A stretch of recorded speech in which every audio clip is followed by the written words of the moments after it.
जय हिंद साथियों, सभी का एक बार स्वागत है फिर से। आज की क्लास में एक छोटी सी परिचर्चा कर लेते हैं एनईपी पर, जो कि नेशनल एजुकेशन पॉलिसी अभी जो लागू हुई है नए वाली 2020 की। कई बच्चों के मन में संशय बना हुआ था कि सर जो पढ़ाई कर रहे हैं, जो उच्च शिक्षा की ओर हैं अभी वो, और जो एजुकेशन कंपटीशन एग्जाम की तैयारी कर रहे हैं उनके लिए उच्च शिक्षा की तैयारी कर रहे हैं, उनमें काफी फेरबदल इन्होंने किया है। एक तो बीए वाले पार्ट में जो अपने बैचलर ऑफ आर्ट के या बैचलर ऑफ साइंस के जो बच्चे हैं वहां पर यूजी में, जैसे पहले क्या था, अपने को बीए कंप्लीट करने के लिए 3 साल कंप्लीट करने पड़ते, फर्स्ट ईयर, सेकंड ईयर और थर्ड ईयर।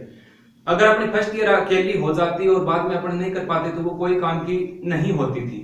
अब वर्तमान में इस पॉलिसी में क्या कर दिया 2020 वाली में, अगर अपने 1 साल की बीए करते हैं, फर्स्ट ईयर हो गई, तो उसको अपने को उसका सर्टिफिकेट मिल जाएगा 1 साल का, वो यूजफुल हो जाएगा। अगर अपने बीए 2 साल की सेकंड ईयर तक हो गई तो अपने को डिप्लोमा मिल जाएगा, और अपनी बीए अगर 3 साल की है तो अपने को डिग्री मिल जाएगी। एक तो ये बात है। देखो, जैसे अपने बीकॉम कर रहे हैं, बीकॉम अपनी फर्स्ट ईयर हो गई बीकॉम की, फिर अपने सोचा कि अपने कोई दूसरा कोर्स जो है वो करते हैं, जैसे वेटरनरी करने के लिए चले गए बीच में, फिर पुनः वापस आए तो वो 1 साल का जो बीकॉम का कोर्स था अपना 1 साल हो गई थी, उसका अपने को सर्टिफिकेट मिल जाएगा और अपने पुनः वहां सेकंड ईयर से आगे पढ़ाई शुरू कर देते हैं। तो ये है कि 10 या 15 बिंदु ऐसे हैं जो कि हमारे काम के हैं। वैसे 650 पेज की एक बड़ी पीडीएफ फाइल है, उसमें से अपने काम के बिंदु जो हैं उनको अपने जानेंगे। मैंने अब देखो,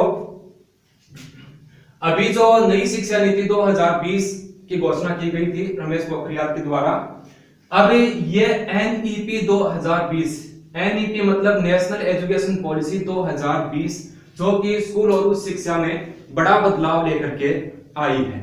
अब ये मैंने बता दिया आपको कि काफी बड़ी जो है पीडीएफ फाइल है 650 पेज की।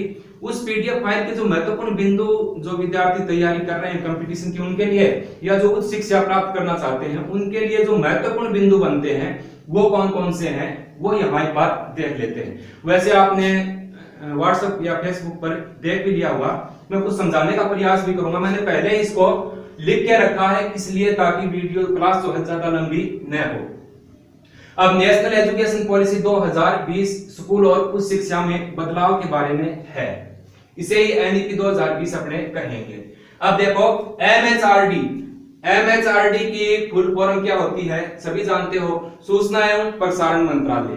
सबसे बड़ा बदलाव तो यही कर दिया। देखो, ये जो था एमएचआरडी यानी सूचना एवं प्रसारण मंत्रालय, इसका नाम बदलकर इन्होंने क्या कर दिया, शिक्षा मंत्रालय कर दिया है, यानी कि नाम में परिवर्तन कर दिया, नाम में परिवर्तन हो गया है। अब या तो कुछ नई शिक्षा है, नई शिक्षा पॉलिसी है या नई शिक्षा नीति है 2020, तो इससे पहले वाली कब थी? इससे पहले पुरानी शिक्षा नीति अब तक जो चली आ रही थी वो 1986 वाली जो शिक्षा नीति थी 1986 में लागू हुई थी, वही चल रही है। और ये 34 साल बाद एक परिवर्तन हुआ है, यानी पुराने वाली पॉलिसी जो है वो 34 साल से चली आ रही थी, जो कि 1986 में शुरू हुई थी। अब SSRA यानी स्टेट स्कूल रेगुलेटरी अथॉरिटी, ये क्या होता है? ये नेशनल एजुकेशन पॉलिसी जो है इसी से संबंधित है। SSRA यानी स्टेट स्कूल रेगुलेटरी अथॉरिटी। पहले इसके चीफ जो बनते थे वो अपने मंत्रालय जो मंत्रिमंडल है वहां से भी कहीं ना कहीं से बना देते थे। अब इसका चीफ जो है वो शिक्षा विभाग का होगा, इसका चीफ यानी शिक्षा विभाग के अधीन इसको कर दिया है। ये भी एक बड़ा फेरबदल है, याद रखना। वैसे करंट जीके भी हो जाएगा साथ साथ थोड़ा। अब इस बात को समझो, 2 नंबर पॉइंट को, 4 ईयर इंटीग्रेटेड बीएड, 2 ईयर में बीएड और 1 ईयर में बीएड कोर्स, यो के सिस्टम है, यू में पढ़े भी हो, हमारे समझ में को नहीं आएगा। देखो मैं बताऊं, अब बीए जो है उसके साथ अगर अपने बीएड का कोर्स कर रहे हैं, यानी first year, second year, final, उसके साथ इंटीग्रेटेड बीएड हो रही है, तो वो बीएड 4 साल में आपकी कंप्लीट हो जाएगी, वो बीएड मान्य होगी।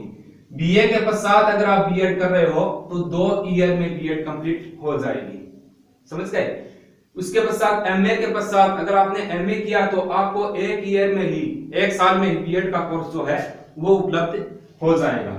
ये बात किसमें है, 4 ईयर इंटीग्रेटेड पीरियड और 2 ईयर और 1 ईयर वाला सिस्टम ये है। अब देखो नंबर 3 ECCE यानी early children care and education. इसको देखो अर्ली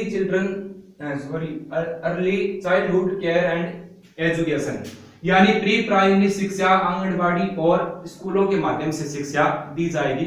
5वीं कक्षा तक के जो बच्चे हैं उनके लिए early childhood care and education, pre primary शिक्षा आंगनबाड़ी और स्कूलों के माध्यम से। एम के फायदे गुरुजी बात बताओ। अब इसमें जिन्होंने एनटीटी किया है ना, एनटीटी वाले जो कि बिल्कुल छोटे बच्चों को पढ़ाने वाले टीचर हैं, एनटीटी किया है, उनके लिए सबसे बेस्ट रहेगा। उनके लिए अलग से वैकेंसी आएंगी, खूब यहाँ पर वैकेंसी आएंगी, तो उनके लिए ये फायदेमंद रहेगा।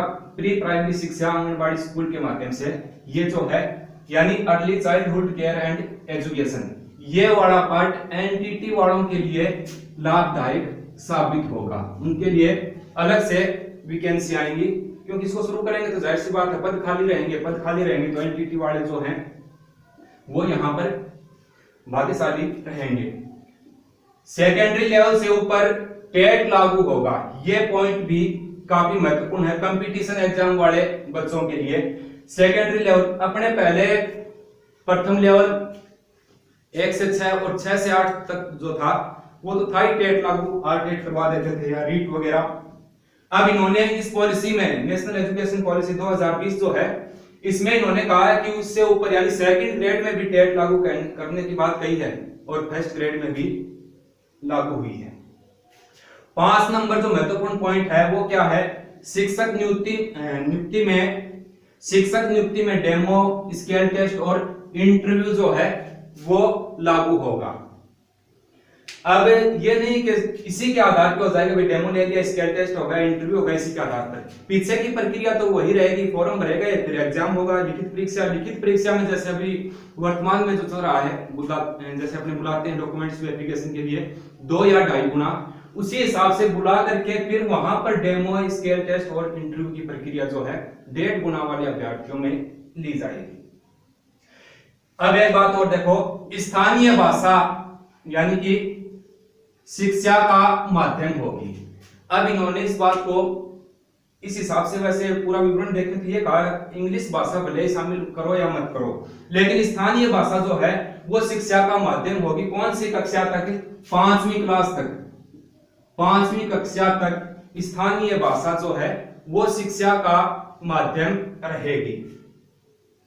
अगला पॉइंट है एनसीईआरटी पूरे देश में नोडल एजेंसी होगी। ये पूरे देश में देखो, केंद्र में तो एनसीईआरटी है ही, अपने जानते भी हैं एनसीईआरटी की स्थापना 1961 में हुई थी। देश की सबसे बड़ी नोडल एजेंसी मानी जाती है 1961 में। और जो ज्ञान दर्शन है, देखो फर्स्ट ग्रेड का जो सिलेबस उसमें पढ़ते हैं ना, अपने प्रथम पेपर में आता है, ज्ञान दर्शन का प्रसारण भी एनसीईआरटी ने ही तो शुरू किया था। आपकी पढ़ी हुई होंगी बातें। एनसीईआरटी पूरे देश में नोडल एजेंसी यही कार्य करेगी राज्यों के स्तर पर भी। अब जो उच्च शिक्षा प्राप्त करना चाहते हैं उनके लिए सबसे महत्वपूर्ण इंपॉर्टेंट बात कौन सी है? एमफिल। देखो पहले क्या था, एमए करने के यानी पीजी करने के, एमए करने के पश्चात अपने को एमफिल करना पड़ता था, और एमफिल या नेट होने के पश्चात ही अपनी जो पीएचडी है वो हो पाती थी। अब ये सबसे बड़ा बदलाव यहां किया, ये अच्छा भी है। यहां पर देखो एमफिल जो है, एमए करने के पश्चात जो है वो एमफिल की आवश्यकता नहीं है, एमफिल करने की आवश्यकता नहीं है, सीधे ही क्या करेंगे, पीएचडी यानी डॉक्टर की उपाधि जो है वो धारण कर पाएंगे। पीजी या एमए करने के पश्चात एमफिल की आवश्यकता यानी एमफिल को करना जरूरी नहीं है, या एमफिल को हटा दिया ये मानो आप, एमए के पश्चात सीधा पीएचडी कर पाएंगे। 9 नंबर महत्वपूर्ण पॉइंट जो है नेशनल एजुकेशन पॉलिसी का, वो है स्टूडेंट बीच में कर सकेंगे दूसरे कोर्स। ये बात मैंने आपको शुरू में बता भी दी थी कि बालक जो है वो एक कोर्स करते हैं, 1 साल का उनका कोर्स हो गया और वो किसी दूसरे क्षेत्र में जाना चाहते हैं तो वो 1 साल का कोर्स करके दूसरा कोर्स करने चले जाएं, वो कोर्स उनका पूरा होने के पश्चात जहां से उनका 1 साल का कोर्स हो गया है वो उससे आगे शुरू कर सकते हैं। यह भी काफी महत्वपूर्ण पॉइंट रहा है। अगला 10वां पॉइंट है कि 10+2 की जगह क्या नियम कर दिया। पहले अपने होता था ना 10+2 यानी कि 12वीं +2 जिसे बोलते थे, 10+2 12वीं महत्वपूर्ण था। अब इसकी जगह इन्होंने ये कर दिया 5+3+3+4 यानी कि 15 जमात पूरी हो गई भाई 12वीं कक्षा तक, फर्स्ट ईयर, सेकंड ईयर और फाइनल 15 हो गई ना। तो ये 15 टुकड़ों में कर दी, 5+3 यानी कि 8, 8, 9, 10, 11। वो 12वीं वाला नियम था ना वो बीच में छोड़ दिया। उसके पश्चात 4 वाला ये देखो, ये 4 यहाँ लास्ट में आया है तो यहाँ भी 4 ईयर इंटरमीडिएट इन्होंने बताया है ना, तो इसमें जोड़ा है इसको। तो ये हो गया। कक्षा 10 में बोर्ड हटाया जाएगा, यानी 10वीं कक्षा का जो बोर्ड काफी महत्वपूर्ण था, काफी मायने रखता था, उसको हटाने की बात की है। उसके स्थान पर 12वीं का बोर्ड जो है वो सबसे ज्यादा महत्वपूर्ण रहने वाला है। ये कुछ ऐसी बातें थी जो कि नेशनल एजुकेशन पॉलिसी 2020 यानी स्कूल और उच्च शिक्षा में बड़ा बदलाव हुआ, उसमें जो भी महत्वपूर्ण बिंदु हैं वो मैंने आपको बताए हैं। वैसे आप लोगों ने तो मैं पढ़ लिया था, कोई बात नहीं समझ में आई थी ना, तो वो यहाँ पर समझ में आ जाएगी।